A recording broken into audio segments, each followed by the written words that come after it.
Hello friends, स्वागत है आप सभी का मेरे इस नए वीडियो पर। तो फ्रेंड्स, आज की वीडियो में आपको एक नई कहानी देखने को मिलेगी जिसका शीर्षक है जैसी करनी वैसा फल। तो चलिए वीडियो शुरू करते हैं। एक राजा ब्राह्मणों को लंगर में महल के आंगन में भोजन करा रहा था। राजा का रसोइया खुले आंगन में भोजन पका रहा था।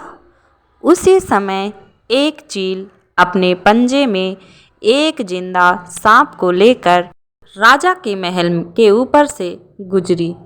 तब पंजों में दबे सांप अपनी आत्मरक्षा में चील से बचने के लिए अपने फन से जहर निकाला। तब रसोइया जो भोजन लंगर ब्राह्मणों के लिए पका रहा था, उसी भोजन में सांप के मुख से निकली जहर की कुछ बूंदें खाने में गिर गईं। किसी को कुछ पता नहीं चला।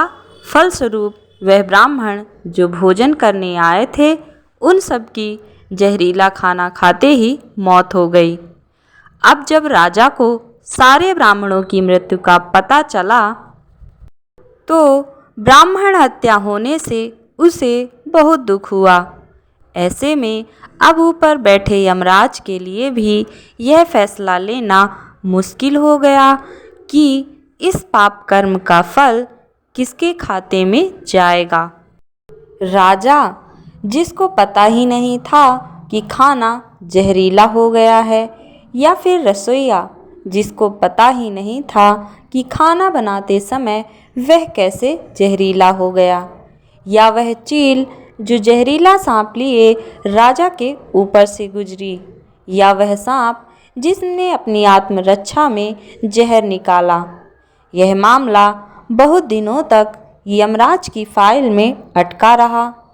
फिर कुछ समय बाद कुछ ब्राह्मण राजा से मिलने उस राज्य में आए और उन्होंने किसी महिला से महल का रास्ता पूछा।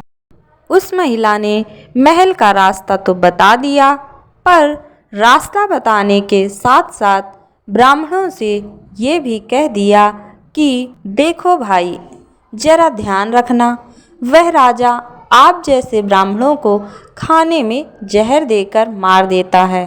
बस जैसे ही उस महिला ने ये शब्द कहे, उसी समय यमराज ने फैसला ले लिया कि उन मृत ब्राह्मणों की मृत्यु के पाप का फल इस महिला के खाते में जाएगा और इसे उस पाप का फल भुगतना होगा।